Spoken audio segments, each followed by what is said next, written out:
साथियों नमस्कार, मैं कमल शुक्ला और आपके सामने है भूमकाल समाचार। लगातार स्वास्थ्य के कारण से काफ़ी दिनों से आपके संपर्क में नहीं आए, मगर अभी कुछ दिन पहले ही मैं बस्तर के विभिन्न स्थानों से घूम के आ रहा हूँ। आप इस बीच कभी कभी सुन पाते होंगे कि मणिपुर में किस तरह से महिलाओं पे अत्याचार, वहाँ के लोगों पे अत्याचार हो रहा है। आप दिल्ली में अत्याचार की खबरें सुनते हैं, आंदोलनकारियों पे अत्याचारों की खबरें सुनते हैं। हरियाणा पंजाब बॉर्डर पे किसानों का जो अत्याचार कर रहा है, किसानों पे, उनकी बात भी आप सुन रहे हैं और आपके तक पहुंच रहा है। भले ही देश के मुख्य मीडिया, जिसे गोदी मीडिया कहा जाता है, वो इन मुद्दों पे कोई चर्चा नहीं करती, ना ये सब दिखाते,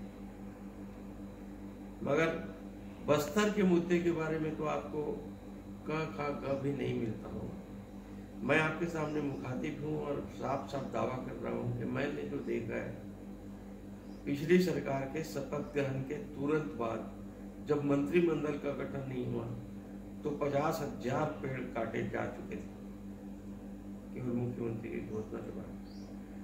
ये 50,000 पेड़ सरकारी आंकड़े हैं, जबकि वहाँ के स्थानीय लोगों का कहना है 2 लाख से ज्यादा पेड़ काटे गए हैं। हाथी जैसे जानवर, चीते जैसे जानवर जगह जगह घूम रहे हैं। बस्तर की बात अगर मैं आपसे कर रहा हूँ तो बस्तर में रोज जिस समय आप खाना खा रहे हैं, जिस समय आप पेशाब कर रहे हैं, जिस समय आप जो है दैनिक क्रियाओं में उलझे हैं, आप ऑफिस में बैठे हैं, उस समय भी एक न एक आदमी की बलि दी जा रही है। और ये बलि जो है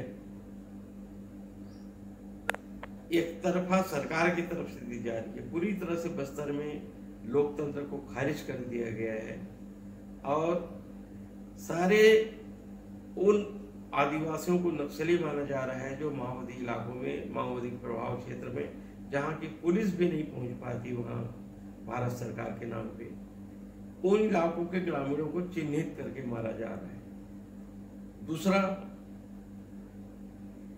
कि बस्तर में जल जंगल जमीन के न्याय के मुद्दों पे, अब ये मुद्दे जो है जल जंगल जमीन और संस्कृति का मुद्दा आदिवासी कोई आज नहीं उठा रहे हैं, न पिछले 15-20 साल से उठा रहे हैं, बल्कि हजारों साल से उठा रहे हैं। इस बीच माओवादी भी नहीं आए थे, तब से उठा रहे हैं।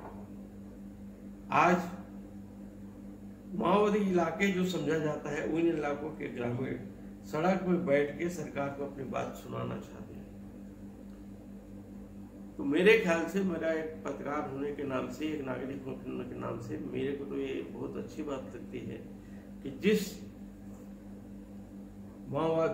तरह माओवादी हथियार लेकर सरकार से लड़ रहे हैं, उन इलाकों के नौजवान अगर शांतिपूर्ण आंदोलन कर रहे हैं और संवैधानिक अधिकारों की मांग कर रहे हैं, तब तो सरकार को उनका स्वागत करना चाहिए। एक तरह अमित शाह जी कहते हैं, हमारे मुख्यमंत्री शाह जी कहते हैं कि हम बात करने के लिए तैयार हैं। बात आपको माओवादी से करने के बजाय ये जो 20 से अधिक जगहों में बस्तर में आंदोलन चल रहे हैं, वहां के आदिवासी युवकों से, युवतियों से बात करिए। वहां पे किसी का एक अकेले का नेतृत्व नहीं है, मगर हो क्या रहा है पिछले 3 माह से कि जहां जहां आंदोलन कर रहे हैं वहां के साथियों को या तो फर्जी मुठभेड़ में मारा गया, या उनको फर्जी आरोप लगा के नक्सलवादी उन्मूलन के नाम पे जितने कठोर धाराएं हैं उनके नाम से उनके ऊपर फर्जी मामले लगा दिए जा रहे हैं, उनको जेल भेजा जा रहा है। इन मुद्दों के लिए डीजीपी से भी आईजी सुंदर राज जी से मिलना हुआ। सुंदर राज जी ने इसको बहुत सहजता से सुना, मगर बात बस इतना रखा उन्होंने कि माओवादियों ने आज तक 1700 निर्दोष आदियों को मार डाला है मोबिल बता के। तब आप कुछ नहीं करते। 1200 से ज्यादा पुलिस के जवान माओवादी ने मारे हैं, तब आप कुछ नहीं करते। मैं हमेशा से कहते आया हूं और आप भी इस बात को समझिए कि हमने माओवादियों को सरकार चुन के नहीं भेजा है, इसलिए हम उनको क्यों कहें। माओवादी इस सरकार की व्यवस्था को नहीं मानती, माओवादी इन प्रजातांत्रिक मूल्यों को नहीं मानती, तो हम माओवादी से अपील क्यों करें। हमको तो सरकार से अपील करना है। बस्तर की जनता को इस सरकार से मतलब है जिसको उन्होंने चुन के भेजा। ये वही आदिवासी हैं जिन्होंने पिछली बार जो है भाजपा के 15 साल के राज में हुए अत्याचार के खिलाफ कांग्रेस के पक्ष में वोट दिया था, सरगुजा और बस्तर दोनों के आदिवासी। और आज यही आदिवासी जो है फिर से इनके पास कोई विकल्प नहीं था, तो आपको सरकार में बिठाया गया है, भाजपा को फिर से बिठाया। मगर भाजपा ने इस बार भी अपना वही रवैया शुरू कर दिया है। बस्तर में मैं आखिरी में बस इतना ही बोलना चाहता हूँ कि बस्तर में पूरी तरह से लोकतंत्र को खत्म कर दिया गया है, न्यायिक तंत्र भी खत्म हो चुका है। वहाँ भेड़ बकरियों की तरह आदिवासियों को मारा जा रहा है। इसके खिलाफ देश भर के पत्रकारों को आके यहाँ रिपोर्टिंग करनी चाहिए, सत्यता जानना चाहिए। ये मैं अपील कर रहा हूँ और आप सबसे अपील कर रहा हूँ कि बस्तर के मुद्दे को जन जन तक पहुँचाएं, वहाँ हो रहा है न्याय को जन जन तक पहुँचाएं।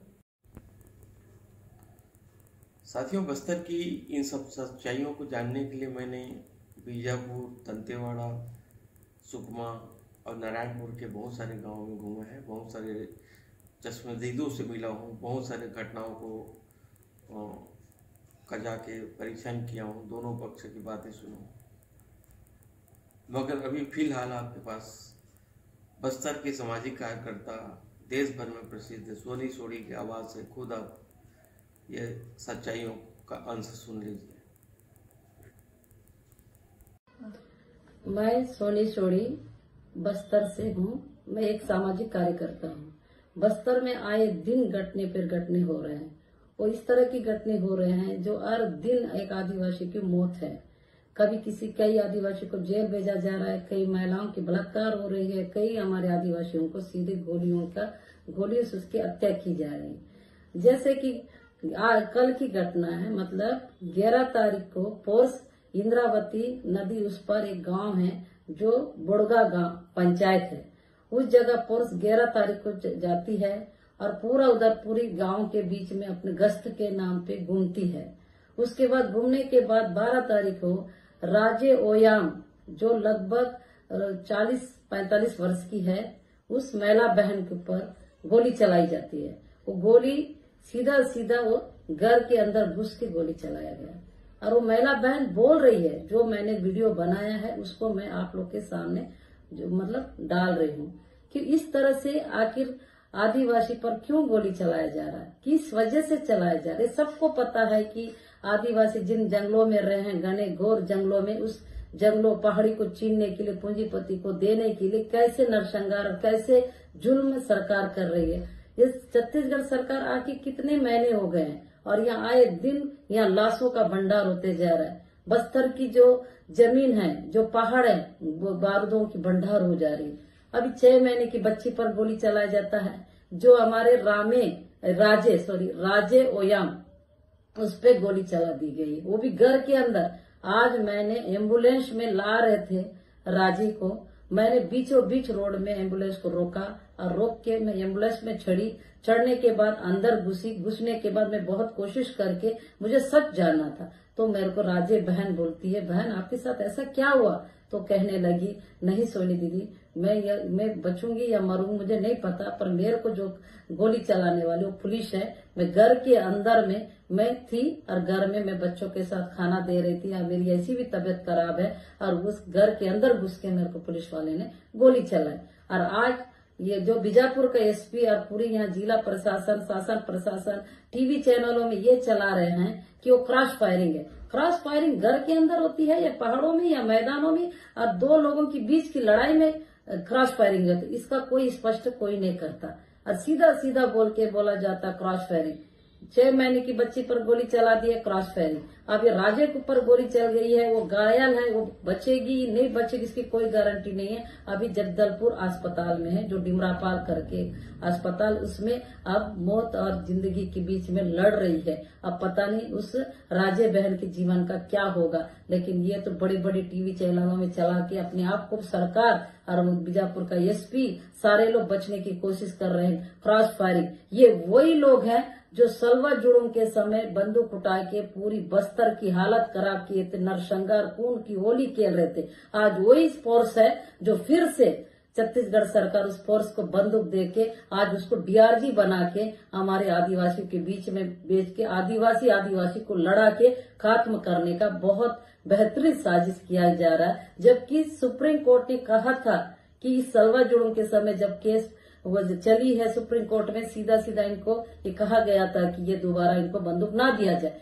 और उनको बल्कि बंदूकें दे के अब फिर अब डीआरजी बना के अब उन्हीं आदिवासी के बीच में हत्या करने के लिए हर रोज हर दिन ऐसा कोई समय नहीं है जो यहाँ आदिवासी बस्तर के आदिवासियों पर उनकी गले नहीं कट रहे हैं, बलात्कार नहीं हो रहे हैं, जेल नहीं भेजा जा रहा है। मतलब इस हालत में यह बस्तर जूझ रहा है। क्या इस देश के नागरिकों से मैं क्या ये निवेदन कर सकती हूँ कि हमारे बस्तर को बचाने के लिए आप लोग क्या कर सकते हैं? हम भी इस भारत देश के नागरिक होंगे, लेकिन हम नहीं लगता है कि मैं भी कहीं ना कहीं असुरक्षित हूँ, मैं भी अभी सुरक्षित महसूस नहीं कर सकती। ये हालात हमारे बस्तर की। तो मैं यही आप लोग से निवेदन करूंगी कि मेरी जो राजे बहन के लिए सबकी मदद करो कि वो अस्पताल में आज जिंदगी और मौत के बीच में लड़ रही है। उसका क्या कसूर था? एक आदिवासी होना कसूर था या जंगल में रहना कसूर था, या वो किसी से कभी किसी तरह की चीजों को कभी उन्होंने ना भीख मांगा ना कुछ, अपनी ईमानदारी स्वाभिमान से जिंदगी जी के जंगलों के बीच में जिंदगी जी रही, ये कसूर था। उस पे गोलियों को चला के उसके मौत के गांठ उतारने की कोशिश किया गया। अब उसके ऊपर मैं भरोसा नहीं कर, क्योंकि बहुत सीरियस कंडीशन थी। जिस तरह से मैंने जो वीडियो बनाया उस वीडियो को भी आप लोग के सामने मैं पेश करती हूँ। मैं बस्तर से कह रही हूँ, मेरी बात को ये सुनिएगा।